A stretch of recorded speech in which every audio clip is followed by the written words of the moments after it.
చిన్న చిన్న వృత్తులు పెట్టుకున్నారు, దానికి అలా హింసించకండి అని నేను అంటున్నాను. ఎర్రచందనం గురించి ఎర్రచందనం అంటే ఏంటంటే, ఎర్రచందనం అనేది ఒక మంచి ప్రపంచంలో అరుదైన వుడ్ అది. అంటే అది ప్రపంచంలో ఒక అరుదైన విలువలు గల వృక్షం అది. అంటే కొందరు జపాను, చైనా లాంటి చోట దాన్ని గుడ్ లక్, అదృష్టంగా భావిస్తారు.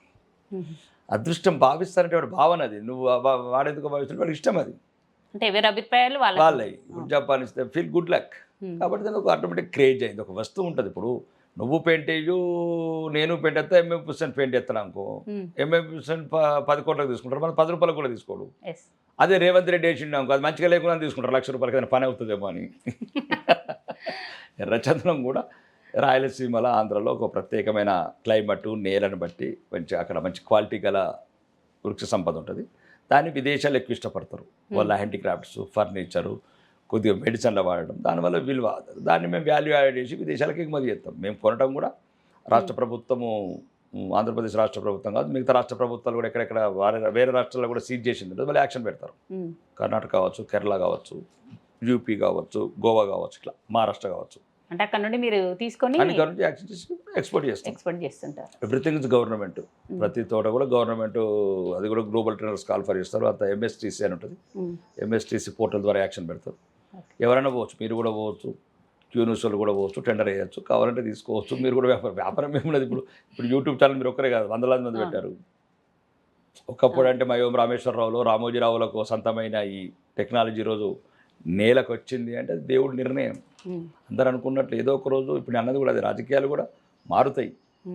దుర్గంధభరితమైన ఈ అవినీతిపరమైన ఇదంతా ఏదో ఒక, నాకు మంచి సంపూర్ణ నమ్మకం ఉంది, ఏదో ఒక అద్భుతం జరుగుతుందని. అట్లా ఇవి కూడా, ఎర్రచందనం కూడా అట్లాంటి ఒక అరుదైన వృక్షం. దానివల్ల కొద్దిగా ఒక ప్లాన్ చేస్తున్నాం, ఇంకా వాల్యూ యాడెడ్ ఇండస్ట్రీ ఇక్కడ తెలంగాణలో ప్లాన్ చేస్తున్నాం. దానివల్ల కొన్ని వేలాది మందికి ఉద్యోగాలు వస్తాయి. వేలాది మందికి ఉద్యోగాలు, యువతకు ఉద్యోగాలు వచ్చే అవకాశం ఉందంటారు. ప్రయత్నం చేస్తున్నాం. ప్రయత్నం ఒకటి ఇప్పుడు ప్రయత్నం చేస్తూనే ఉండాలి నిరంతరం. కొన్నిసార్లు 10 మంది అనుకుంటే 2 దొరుకుతాయి, ఒకసారి 1000 అనుకుంటే 2000 మంది దొరుకుతాయి. ఇప్పుడు ఫ్లిప్కార్ట్ ఉంది, సక్సెస్ అవుతా అనుకున్నారా? అమెజాన్ పెట్టినప్పుడు ఇంత కోట్లాది పోతాం అనుకున్నాడా? అనుకోలే కదా. ఇప్పుడు ఏదో మధ్యాహ్నం బ్లింక్ అని వచ్చింది, ఇన్స్టామార్ట్ అని వచ్చింది, ఇట్లా కొట్టగానే ఉప్పు తీసుకొస్తున్నాడు, ఇట్లా కొట్టగానే పప్పు తీసుకొస్తున్నాడు అనుకున్నాం. ఇదంతా మార్పు. తెల్లారి మాకు ఉన్న ప్రొడక్ట్ లోపల కూడా సుమారు నాకున్న అవగాహన ప్రకారం ఇండస్ట్రీస్ స్టార్ట్ అయ్యింది. ఇండస్ట్రీస్ కంప్లీట్ అయింది కన్స్ట్రక్షన్. దాంట్లో స్టార్ట్ చేసి ఒక సుమారు ఒక 5,000 మందికి అట్లా అనుకుంటున్నాము. 500 మందికి ఇచ్చిన చాలు కదా. ఒక 5,000 మంది 10,000 మంది అవుతారచ్చు. ఏదో నాకున్న తెలివిని సమాజంతో పంచుకోవాలి, అది ఎక్కడ లేదు ప్రపంచంలో. కాబట్టి నాకు ఆ నాలెడ్జ్ ఉంది, నాకు దాని గురించి ఎక్స్పీరియన్స్ ఉంది, అనుభవం ఉంది. కాబట్టి ఏదైనా నిరుద్యోగ యువతకు ఏదైనా ఉపయోగపడుతుందని అనుకుంటున్నాను. జరగాలని దేవుని కోరుకుంటున్నాను. అంటే రాజకీయాలలో మీ వంతుగా కొంచెమన్నా మార్పు తేగలుగుతాను అనేటువంటి నమ్మకం మీకు ఉందండి? 100%.